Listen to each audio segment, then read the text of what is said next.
So I'm going to be kind of talking about slide 9, which is why do you find yourself primarily using social media in your day-to-day life, and kind of the responses to that. So I definitely found these stats to be really interesting, and to be honest, they make a lot of sense in today's context.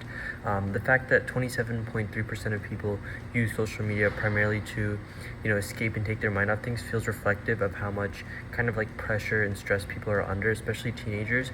And honestly, I kind of align with that. I feel like I use social media a lot to kind of de-stress and take my mind off things, so that makes a lot of sense.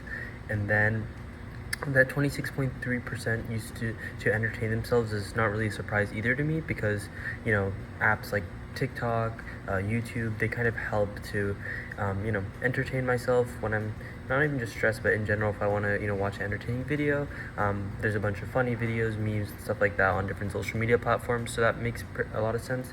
And then the fact that 22.5% of people use social media to interact with others and form connections, that also makes a lot of sense. I know I made some friends off social media that I didn't necessarily meet in person first, and I think social media is a great way to kind of make a lot of friends and make new connections. And then 13.3% using social media to gather information. I mean, I feel like that feels a bit low, just because I feel like a lot of people, make gain a lot of information from the social media. So I feel like 13% is kind of low, but that also does make sense, because I know I'm not using social media, to like learn more things.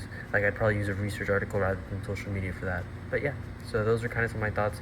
And then also 2.4% of people using social media to fit in, and 4.2% use it to express certain emotions. I think those make some sense. I feel like 2.4% might even be a little higher, should be higher, because I know a lot of people use social media to kind of fit in and kind of like fit into their communities. But yeah, that's kind of my overall thoughts of this question and the responses.